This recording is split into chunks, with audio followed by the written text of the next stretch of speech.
everyone. I thought I'd start my talk today with something a little non-traditional, and that'll be with a song. And this is just a preview. I'm going to be working on the song in our Year of Open Science, which I will talk about in 2023. So you might recognize this song.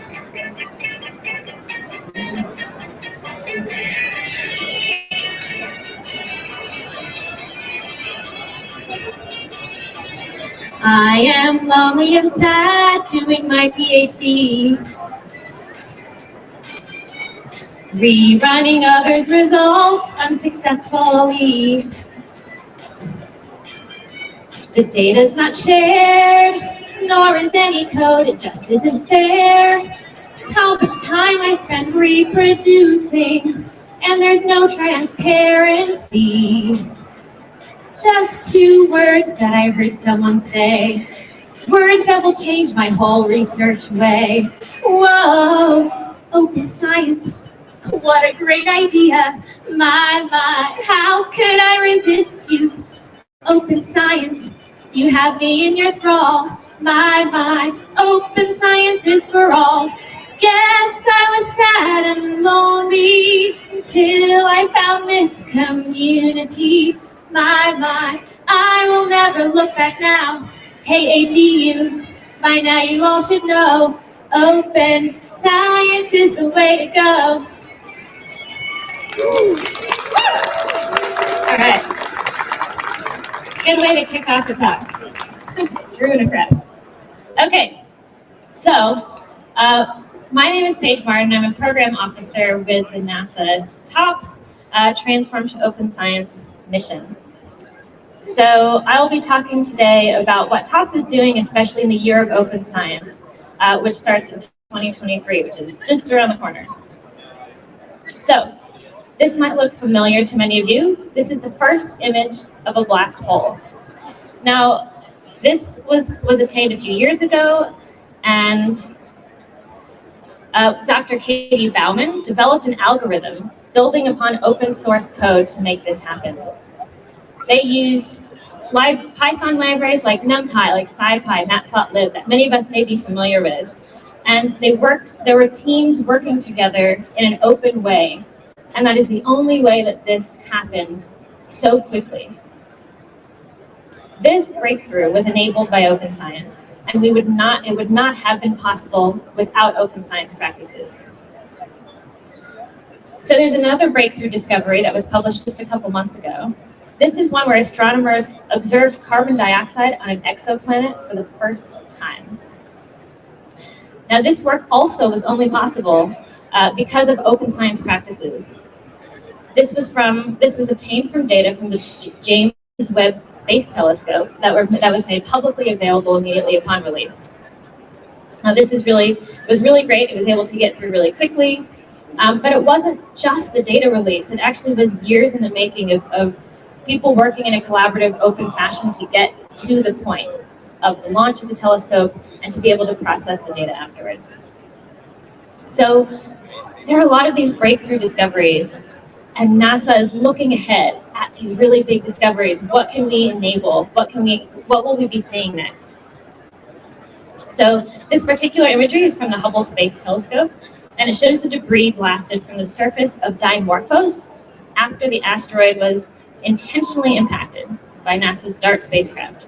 So this might sound a little familiar if you've seen the movie Don't Look Up, but NASA is looking ahead at what are these big challenges that we might have to encounter, and how are we going to be able to address these 21st century challenges. We need to change science now to make this happen.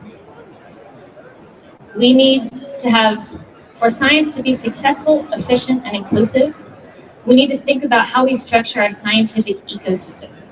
And we need to use this to respond to the next great challenge that comes along. This means that we need more we science and not just me science. So we need to work collaboratively, work together, and together we'll be able to accomplish what we need to address these challenges moving forward. Okay, so what does this mean? We need more people. We need more hands, we need more eyes, more brains. We need more of everyone, and we need diverse experiences in order to actually do the science that we need to do. Sorry, I'm losing my notes here. The evidence is clear. Diverse teams find better solutions, and so it isn't just enough to just open up the knowledge, but we actually need to open up who can participate in the science as well. This means making it easier to access NASA data as well as other types of data.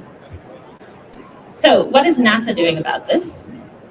NASA is putting a lot of effort into open science. Open science is the path to 21st century science. It's accessible, it's reproducible, it's inclusive.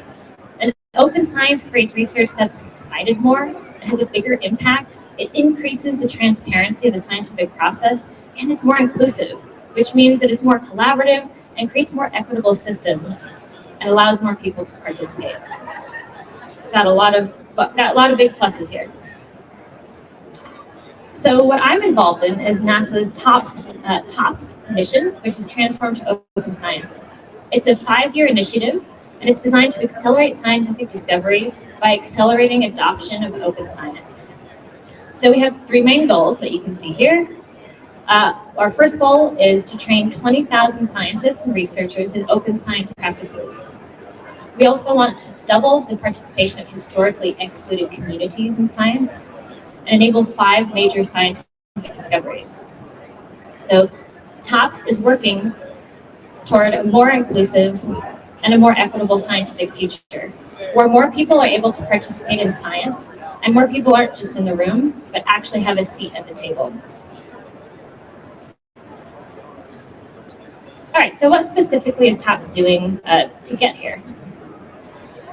So we have a few items that we're working on right now. So one of those is developing the Open Core curriculum. This is a community-developed introduction to open science practices and guidelines.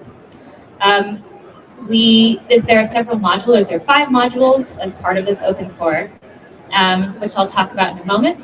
And we'll be starting to teach this curriculum next year at conferences throughout our Year of Open Science in 2023. We also have some funding available for open science activities. So the one that just closed is the one listed here, is TOPS-T. This is for developing curriculum for specific scientific disciplines, and also to create summer schools and virtual cohorts to really create a community of learners who can go through the curriculum together and learn from one another. There are a few other collaborators that we're working with, like the Office of Science and Technology Policy. And we're putting all of our content up on GitHub. And that's a space that we really welcome others to contribute. If you see something you can add to that, or something that you think needs more clarification, please do engage. And as part of the Year of Open Science, we have 3 main priorities. So we'll be developing this curriculum I've mentioned. We have a number of events planned, and we have several opportunities that are coming up.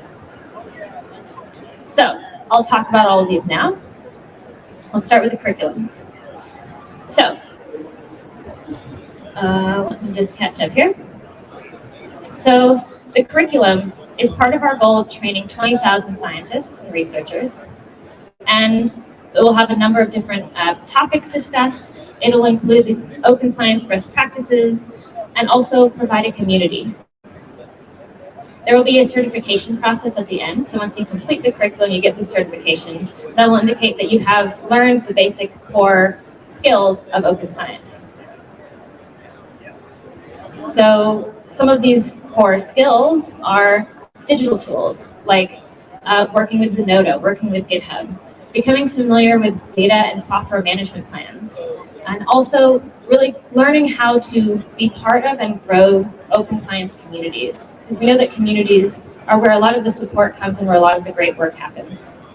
So you can see here that these are community developed, and we always keep at the forefront inclusivity, accessibility, and diversity. And these are very important to us at TOPS. So a little bit of the specifics of our open core curriculum, in case you're interested. There are 5 modules. The first of those is the ethos of open science. This gets at the idea of the mindset that we all have to be in to do open science. And it will take a bit of a culture shift in understanding how we can change our ways to make sure that science is more open. The next module is open tools and resources. So this will get at an introduction to what are the tools and resources that we need to have and we need to have a base knowledge of in order to do open science. There's also open software.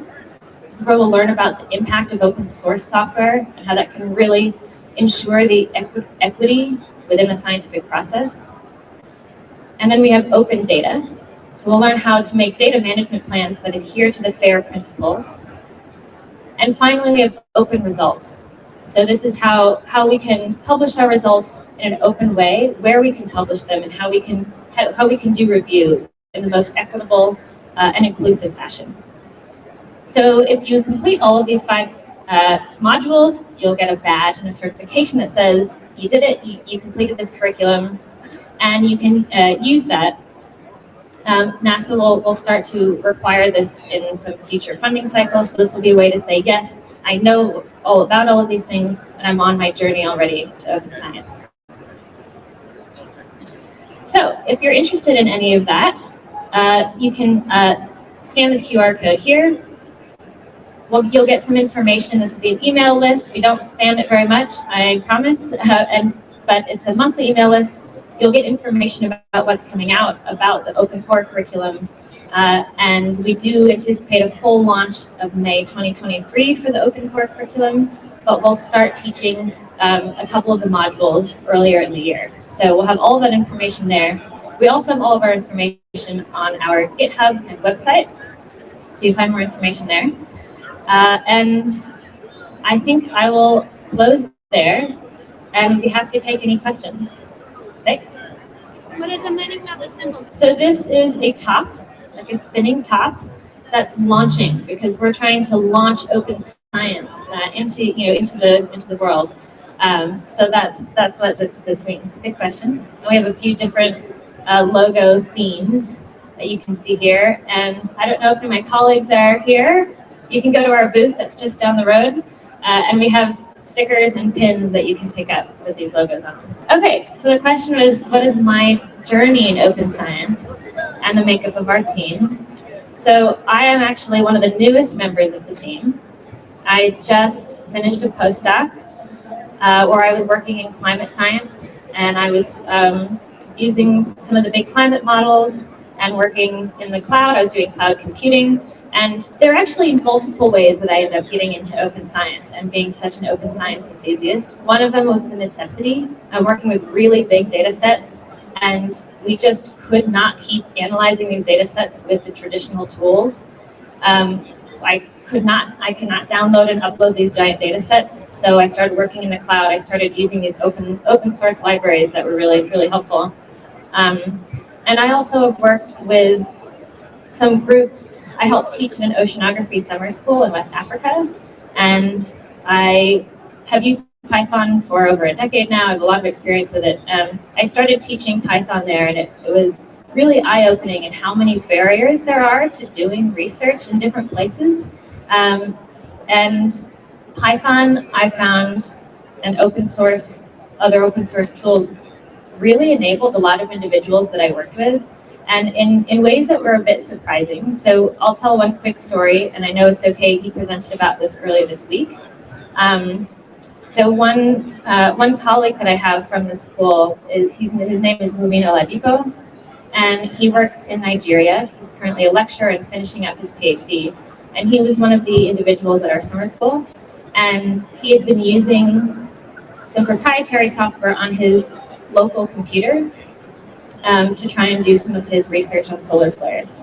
And he came to one of the summer schools. We got Python on his computer.